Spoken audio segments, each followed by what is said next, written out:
इस वीडियो में हम बात करने वाले हैं उस टॉपिक के बारे में भाई जिसके बारे में अभी काफी ज्यादा बज़ क्रिएट हुआ है और वो है भाई WWE क्या बिक चुकी है। तो भाई होता क्या है यहाँ पर कुछ घंटों पहले भाई सबसे पहले तो यहाँ पर जो स्टेफनी मैकमैन है वो यहाँ पर भाई रिजाइन करती हैं और अपना रेजिग्नेशन लेटर भाई उन्होंने यहाँ पर जो ट्विटर है उसके ऊपर जो है वो पोस्ट किया। तो वो भी आप यहाँ पर जो है वो पढ़ सकते हैं। यहाँ पर भाई वो काफ़ी ज़्यादा जो है मुझे इमोशनल दिखाई दे रही है कि भाई वो काफ़ी ज़्यादा प्राउड फील करती है कि उन्होंने जो कुछ भी WWE में किया। और उसके बाद भाई यहाँ पर वो ये भी कहती हैं कि भाई अभी WWE जिस पोजीशन में है तो भाई मैंने यहाँ पर मतलब डिसाइड किया है कि भाई मैं अपनी जो पोस्ट है भाई उसको छोड़ दूं और मैं भाई उसी तरह से दोबारा से WWE स्टार्ट करूं जिस तरह के भाई मैंने शुरुआत में स्टार्ट की थी और वो थी भाई एज अ प्योर फैन। और उन्होंने ये भी कहा I will always remain dedicated to WWE। और यहाँ पर उन्होंने कंपनी एम्प्लॉयज और भाई जितने भी सुपरस्टार्स हैं जब सबका उन्होंने थैंक यू किया और नीचे उन्होंने then now forever together. तो यहाँ पर दोस्तों सबसे पहले तो ये आता है स्टेफनी मैकमैन की तरफ से। उसके बाद भाई एक और रिपोर्ट आती है कि भाई जो हमारे विंस मैकमैन है भाई उनको एग्जीक्यूटिव चेयरमैन जो है वो अनाउंस किया गया है। मतलब क्योंकि जो भाई स्टेफनी मैकमैन है वो को CEO थी निक खान के साथ, लेकिन उन्होंने भाई अपनी जॉब से रिजाइन कर दिया और अब जो CEO है वो सिर्फ जो है हमारे निक खान है। और उसके अलावा भाई जो विंस मैकमैन है उनको एग्जीक्यूटिव चेयरमैन जो है वो WWE में बना दिया गया है। और यहाँ पर भाई जो बाकी चीज़ें थी मतलब जो हमारे ट्रिपल एच है भाई वो अभी भी चीफ कंटेंट ऑफिसर ही है, मतलब उनकी पोस्ट भाई यहाँ पर नहीं चेंज की गई। और उसके बाद दोस्तों सबसे बड़ी रिपोर्ट आती है कुछ देर बाद ही और वो ये कि भाई जो WWE है वो ऑफिशियली सोल्ड आउट हो चुकी है। और भाई ये चीज़ उन्होंने सऊदी अरेबिया को मतलब के सेल की है। अब इसके बारे में भाई कन्फ्लिक्टिंग रिपोर्ट्स हैं, कुछ पेजेस यहाँ पे कह रहे हैं कि भाई ये चीज़ अभी बिल्कुल ऑफिशियल नहीं हुई, मतलब इसके रूमर्स तो स्टार्ट है लेकिन भाई ये ऑफिशियल डील हो जाएगी और ये होकर ही रहेगा। मतलब जो WWE है भाई वो सऊदी अरेबिया को यहाँ पर सेल कर दी जाएगी। तो भाई अब जो लोग ये सोच रहे हो कि भाई सेल से क्या मुराद है, तो भाई जब हमें भी इतना नहीं पता था तो हम भी यही सोचते थे कि शायद भाई WWE जब सेल हो जाएगी तो इसका मतलब है कि भाई WWE ख़त्म और फिर इस तरह की कोई चीज़ नहीं होगी। तो भाई इस तरह का नहीं है, सीन ये है कि भाई जो ऑनरशिप है वो चेंज हो जाएगी। जाहिर है भाई कोई एक मालिक होता है पूरी कंपनी का, तो यहाँ पर वो चीज़ होगी कि भाई मालिक जो है वो चेंज हो जाएगा। और भाई मालिक चेंज होने की वजह से काफ़ी चीज़ों पर इफेक्ट भी पड़ता है।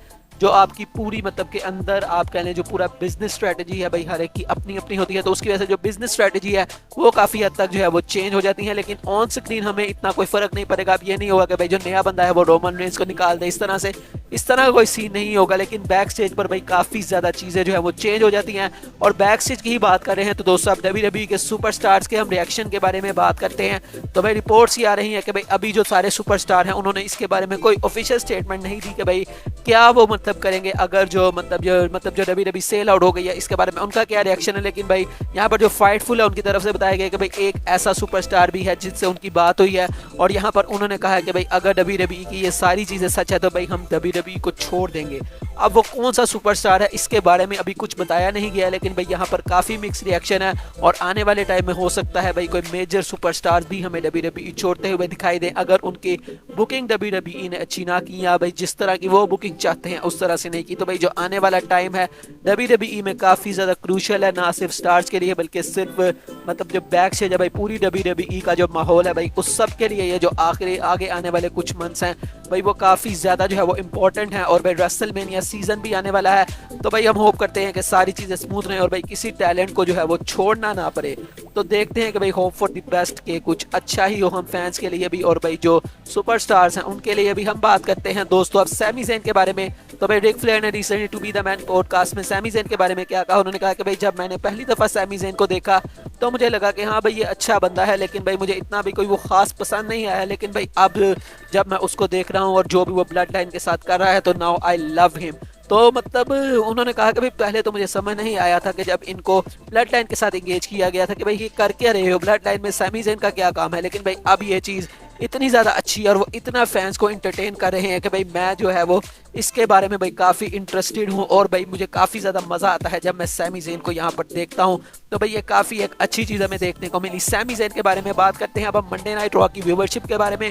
तो भाई इस वीक जो मंडे नाइट रॉ की व्यूवरशिप है वो आई है 1.693 मिलियन व्यूवर्स। अब ये वैसे व्यूवरशिप तो इतनी कोई खास नहीं है, मतलब स्मैकडाउन से तो भाई काफ़ी कम है क्योंकि वो 2.169 आई थिंक इस तरह की आई थी। लेकिन भाई जो WWE है उनको इस दफ़ा काफ़ी कंपटीशन मिला हुआ था, लेकिन उसके बावजूद भी ये जो रेटिंग है ये इतनी अच्छी नहीं है लेकिन इतनी बुरी भी नहीं है। तो मतलब कुछ काफ़ी हद तक हम कह सकते हैं कि ठीक ठाक ये रेटिंग आई है।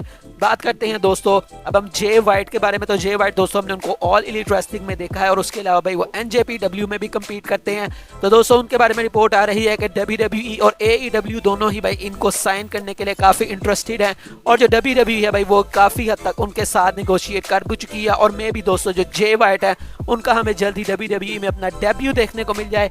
मे भी दोस्तों ये चीज़ हमें रॉयल रंबल में देखने को मिल सकती है, क्योंकि भाई काफ़ी देर से उनके बारे में रिपोर्ट्स आ रही हैं कि भाई वो WWE में आ रहे हैं। स्पेशली रॉयल रंबल मैच के बारे में काफ़ी ज़्यादा रिपोर्ट्स आई हैं पास में भी, तो हम होप कर सकते हैं कि भाई अगर जे वाइट में देखने को मिलते हैं तो भाई इतनी कोई सरप्राइज हमें होने की ज़रूरत नहीं, क्योंकि भाई ये चीज़ अभी जो है वो काफ़ी ज़्यादा रूमर कर रही है।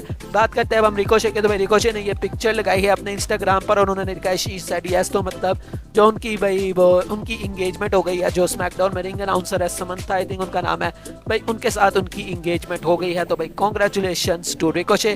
नेक्स्ट बात करते हैं दोस्तों अब हम एक पिक मतलब कि एक वीडियो की, जो कि भाई WWE ने अपने मतलब ट्विटर पर लगाई है, और यहाँ पर भाई सुपरस्टार से काफ़ी ज़्यादा चीज़ें पूछी जाती हैं जो कि 2023 में होने वाली हैं। सबसे पहले सबसे पूछा जाता है कि भाई रॉयल रंबल मैच कौन जीतेगा, जो कि मतलब मैन से पूछा जाता है कि वुमेन का कौन जीतेगा, और वुमेन से पूछा जाता है मैन का कौन जीतेगा। तो कोफी किंगस्टन ने यहाँ पर कहा कि रकेल रॉड्रिगेज जीतेंगी, और रकेल रॉड्रिगेज ने यहाँ पर कहा कि Baron Corbin Royal Rumble match जीतेंगे। उसके अलावा भाई जो मॉन्टेस फोर्ड है उन्होंने कहा बियांका बेलेयर, लेकिन फिर उनको पता लगा वो तो चैंपियन है, यहाँ पर उन्होंने रिया रिप्ली का नाम लिया। सेथ रोलिंस भाई ऑब्वियसली उन्होंने तो बैकी लिंच का नाम ही लेना था। उसके बाद भाई यहाँ पर पूछा जाता है कि रेसलमेनिया का मेन इवेंट कौन हो सकता है, मतलब क्या मैच हो सकता है आपके नज़दीक। तो यहाँ पर सेथ रोलिंस ने कहा बैकी लिंच वर्सेस जिससे भी भाई वो लड़ना चाहे।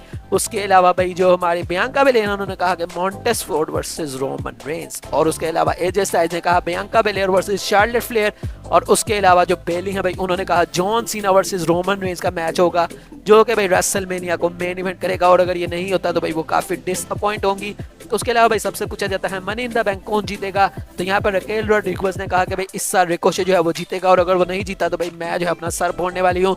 उसके अलावा शिंसके नाकामुरा ने यहाँ शेना बेजदर का नाम लिया, और जो बेली है भाई उन्होंने यहाँ मुस्तफ़ा अली का नाम लिया, और जो हमारे एजे स्टाइल्स है उन्होंने रिया रिप्ली का नाम लिया। तो मतलब एजे स्टाइल्स भाई काफ़ी ज़्यादा इंप्रेस हैं रिया रिप्ली से।